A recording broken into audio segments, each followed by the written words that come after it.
नमस्ते। तो आज हम इस वीडियो में एचसीएल इन्फोसिस्टम लिमिटेड इस कंपनी के रिलेटेड फुल इंपॉर्टेंट डिटेल्स देखेंगे, जिसमें हम कंपनी का बिजनेस सेगमेंट के बारे में इंफॉर्मेशन देखने वाले, साथ ही में कंपनी के फंडामेंटल में कंपनी के रिलेटेड जो नंबर है उन सब के बारे में स्टेप टू स्टेप इंफॉर्मेशन आज के वीडियो में देखेंगे। और इसमें हम कंपनी का प्रॉफिट एंड लॉस स्टेटमेंट, साथ ही में कंपनी का बैलेंस शीट, कंपनी के कैश फ्लो, साथ ही में कंपनी के प्रमोटर की कंपनी में कितनी हिस्सेदारी है और कंपनी के डेप्टर डेज और इन्वेंटरी डेज में कंपनी कैसे नंबर डिलीवर कर रही है, उन सब के बारे में हम इंफॉर्मेशन देखेंगे। और ये सब देखने के बाद ही पता चलेगा कि कंपनी अपने फाइनेंशियल में कैसे नंबर डिलीवर कर रही है और कंपनी की जो ग्रोथ है वो करंटली कैसे हो रही है। और ये सब देखने के बाद ही हम कंपनी में जो इन्वेस्टमेंट है उसके बारे में सही डिसीजन ले सकते हैं कि हमें इस कंपनी में इन्वेस्टमेंट करना है या फिर नहीं। तो सबसे पहले हम कंपनी का बिजनेस देखते हैं। तो एचसीएल इन्फोसिस्टम ये वैल्यू एडेड डिस्ट्रीब्यूशन टेक्नोलॉजी में काम करती है, साथ ही में मोबिलिटी और कंज्यूमर इलेक्ट्रॉनिक प्रोडक्ट्स है उसमें भी कंपनी का हमें इन्वॉल्व यहाँ पर देखने को मिला है। और उसके साथ ही में कंपनी वेरियस आईटी इंफ्रास्ट्रक्चर से रिलेटेड जो सर्विस है वो अपने कस्टमर्स को यहाँ पर प्रोवाइड करती है। साथ ही में infrastructure management service, enterprises application service और उससे रिलेटेड जो एक्टिविटीज़ है उसमें भी ये कंपनी हमें काम करते हुए देखने को मिली। साथ ही में कंपनी डिजिटाइज एजुकेशनल कंटेंट और लर्निंग सॉल्यूशन है वो भी अपने कस्टमर्स को यहाँ पर सेल्स कर। तो कंपनी का अगर हम मेनली बिजनेस देखेंगे तो आईटी सेगमेंट से रिलेटेड जो हार्डवेयर है उसमें ये कंपनी काम कर।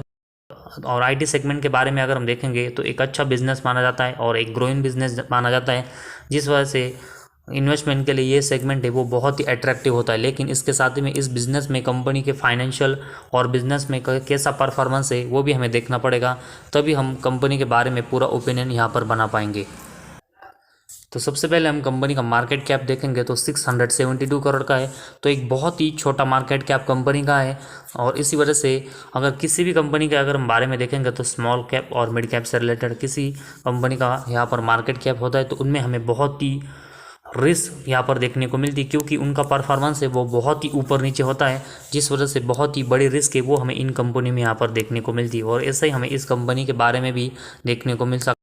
और उसके बाद कंपनी का अगर हम बुक वैल्यू देखेंगे तो माइनस में यहाँ पर कंपनी का देखने को मिला है। और साथ ही में आरओसी के परसेंटेज भी देखेंगे तो -33 है और आरओई हमें यहाँ पर देखने को नहीं मिला। तो आरओसी के नंबर्स माइनस में होना कंपनी के बिजनेस के लिए एक नेगेटिव साइन है और इसमें कंपनी को यहाँ पर इंप्रूवमेंट करने की ज़रूरत है।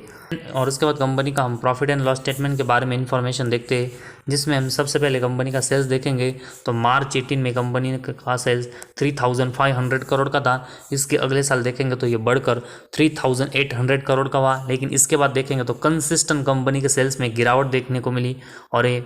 मार्च 20 में कंपनी का सेल्स 1800, इसके अगले साल 353 करोड़, इसके बाद मार्च 22 में 69 करोड़ और अभी मार्च 23 में सिर्फ 31 करोड़ का कंपनी का सेल्स देखने को मिला है। तो कंपनी का सेल्स की ग्रोथ अगर हम देखेंगे तो कंसिस्टेंट इसका जो परफॉर्मेंस है वो डाउन हो रहा है। और इसके कंपेरेटिवली अगर हम कंपनी के एक्सपेंस देखेंगे तो इस सेल्स के कंपेरेटिवली मैक्सिमम टाइम कंपनी के एक्सपेंस ज़्यादा हो रहे हैं, जिस वजह से ऑपरेटिंग प्रॉफिट में कंपनी के मतलब मेन बिजनेस है कंपनी का जो प्रॉफिट आता है उसमें कंपनी कंसिस्टेंट यहाँ पर लॉस कर रही है। तो कंपनी का ऑपरेटिंग प्रॉफिट के नंबर्स अगर हम देखेंगे तो कंसिस्टेंट यहाँ पर लॉस मेकिंग है। ज़रूर यहाँ पर कंपनी के नंबर से उसका लॉस कंटिन्यूस,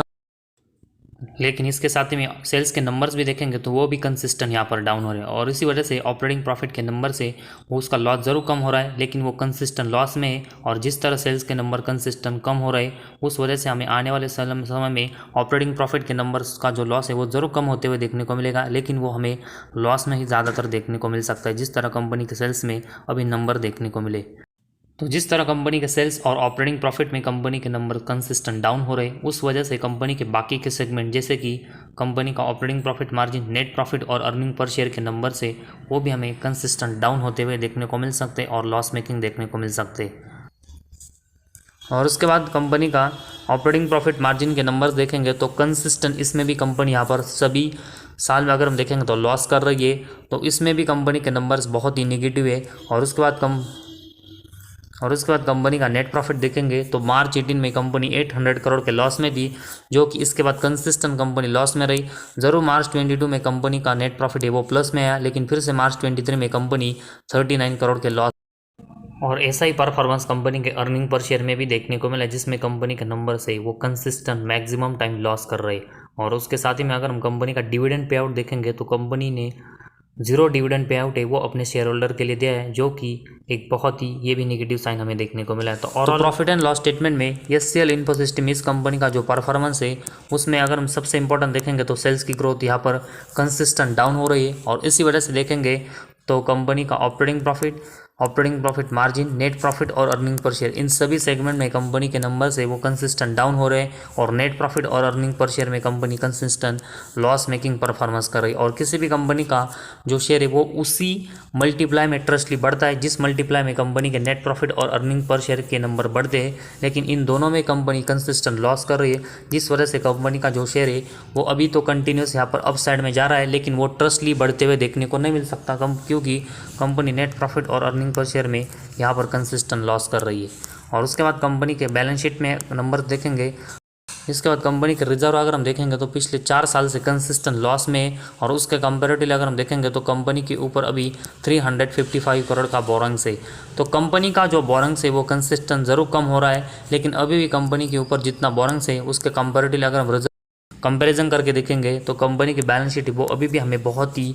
यहाँ पर वीक देखने को मिली है। तो कंपनी का बोरंग्स कम होना एक अच्छा साइन है, क्योंकि इससे कंपनी को ज़्यादा इंटरेस्ट चुकाना नहीं पड़ता, जिस वजह से कंपनी के नेट प्रॉफिट के नंबर्स के ऊपर इसका इम्पैक्ट नहीं होता। लेकिन कंपनी का जो सेल्स है वो भी कंपनी को अच्छा करना पड़ेगा, क्योंकि कंपनी अगर अच्छा सेल्स करेगी तभी ये कंपनी का जो बोरंग्स कम हो रहा है उसका बेनिफिट है वो इस कंपनी को हो पाएगा, वरना कंपनी का बोरंग्स कम होगा लेकिन कंपनी का सेल्स अगर कंसिस्टेंट यहाँ पर डाउन ही होता रहेगा तो इस बोरंग्स का कम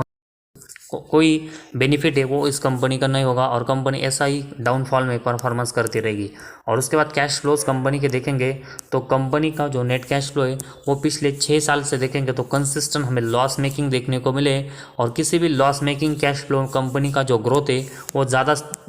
लॉन्ग टर्म में हमें अच्छा होते हुए देखने को, इसी वजह से कंपनी के जो नेट कैश फ्लो के नंबर से वो कंपनी को पॉजिटिव में जनरेट करने पड़ेंगे। और उसके लिए कंपनी को सबसे इंपॉर्टेंट है कि फाइनेंसिंग एक्टिविटी में कंपनी के जो नंबर्स है वो कंसिस्टेंट यहाँ पर लॉस में जा रहे वो कंपनी को पॉजिटिव में जनरेट करने पड़ेंगे, क्योंकि ऑपरेटिंग एक्टिविटी और इन्वेस्टिंग एक्टिविटी में अगर हम देखेंगे तो सिर्फ 1-2 साल कंपनी के नंबर्स लॉस में गए, और उसके कंपैरेटिवली फाइनेंसिंग एक्टिविटी में नंबर्स अगर हम कंपनी के देखेंगे तो मैक्सिमम टाइम ये लॉस मेकिंग परफॉर्मेंस कर रहे हैं, और इसी वजह से नेट कैश फ्लो के नंबर्स कंपनी के लॉस करते हुए देखने को मिले। तो इसी वजह से फाइनेंसिंग एक्टिविटी में कंपनी के जो नंबर्स लॉस में गए उसको कंपनी को पॉजिटिव में जनरेट करना पड़ेगा, तभी नेट कैश फ्लो का नंबर से वो कंपनी पॉजिटिव में जनरेट कर पाएगी, जो कि कंपनी के बिजनेस के लिए एक बहुत ही निगेटिव साइन है। और उसके बाद कंपनी के अगर हम डेप्टर डेज देखेंगे तो बहुत ही हाई कंपनी के डेप्टर डेज पिछले 2 सालों में देखने को मिले,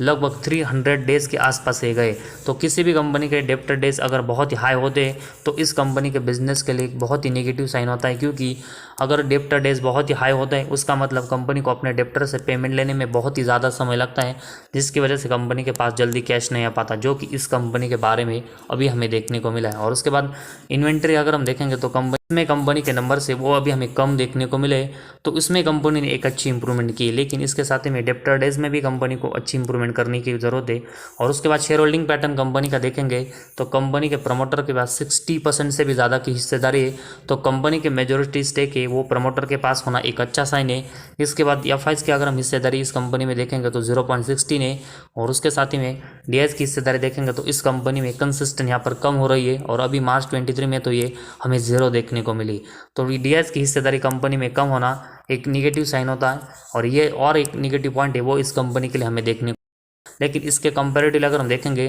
तो पब्लिक की हिस्सेदारी इस कंपनी में हमें 35% से भी ज़्यादा की देखने को मिली है। तो ओवरऑल अगर हम एचसीएल इन्फोसिस्टम इस कंपनी के बारे में इंफॉर्मेशन देखेंगे तो कंपनी आईटी सेगमेंट में ज़रूर काम करती है, लेकिन कंपनी का अगर हम प्रॉफिट एंड लॉस स्टेटमेंट में देखेंगे तो कंपनी का सेल्स का ग्रोथ डाउन हो रहा है, कंपनी का नेट प्रॉफिट और अर्निंग पर शेयर के नंबर्स कंसिस्टेंट लॉस यहाँ पर कर रहे हैं। साथ ही में कंपनी के बैलेंस शीट में कंपनी के जो नंबर्स है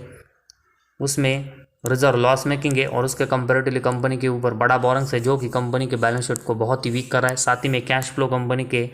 कंसिस्टेंट लॉस में, और कंपनी का कैश फ्लो बिल्कुल 0 है जो कि बहुत ही नेगेटिव साइन है, और साथ ही में डेप्टर डेज भी कंपनी के बहुत ही हाई है। तो सिर्फ आईटी सेगमेंट में कंपनी काम करती, इस वजह से हम ब्लाइंडली इन्वेस्टमेंट नहीं कर सकते। और पिछले कुछ दिनों से इस कंपनी के शेयर में जो तेज़ी हमें देखने को मिली है वो ऑपरेटर या फिर कोई रीज़न की वजह से देखने को मिली, ना कि कंपनी के बिजनेस अच्छा होने की वजह से, क्योंकि कंपनी के फंडामेंटल और फाइनेंशियल में नंबर बहुत ही वीक है, जिस वजह से कंपनी का जो शेयर अभी बहुत ही ऊपर चल रहा है वो कभी भी यहाँ पर डाउन हो सकता है। और इसी वजह से अगर हमारी इन्वेस्टमेंट इस कंपनी में, तो हमें ज़रूर इस कंपनी में सही समय पर प्रॉफिट बुकिंग करनी चाहिए, क्योंकि कंपनी का शेयर जिस तरह अप साइड में जा रहा है वो हमें कभी भी डाउन साइड में जाते हुए देखने को मिल सकता है, क्योंकि नेट प्रॉफिट और अर्निंग पर शेयर के कंपनी के नंबर्स यहाँ पर कंसिस्टेंट लॉस में परफॉर्मेंस कर रहे हैं। और किसी भी कंपनी का नेट प्रॉफिट और अर्निंग पर शेयर के नंबर अगर पॉजिटिव में और कंसिस्टेंट यहाँ पर ग्रोथ करते तभी कंपनी का शेयर है वो अप साइड में ट्रस्टली यहाँ पर स्टेबल रह पाता है, वरना खराब परफॉर्मेंस की वजह से वो कभी भी डाउन हो सकता है, जो कि इस कंपनी का नेट प्रॉफिट और अर्निंग पर शेयर अभी हमें देखने को मिला है कि इसमें कंपनी कंसिस्टेंट लॉस कर रही है। और इसी वजह से अभी हम कंपनी में ट्रस्टली एक अच्छी इन्वेस्टमेंट नहीं कर सकते जब तक कंपनी नेट प्रॉफिट और अर्निंग पर शेयर में अपने नंबर पॉजिटिव में जनरेट नहीं करती। और उसके लिए सबसे पहले कंपनी को रेवेन्यू मतलब अपने सेल से उसमें अपनी जो ग्रोथ डाउन हो रही वो बढ़ानी पड़ेगी, जो कि फिलहाल कंपनी की अभी हमें देखने को नहीं मिली। और इसी वजह से अभी हमें इस कंपनी में इन्वेस्टमेंट करने से बिल्कुल अवॉइड करना चाहिए जब तक कंपनी के फाइनेंशियल में कंपनी अच्छी ग्रोथ नहीं करती।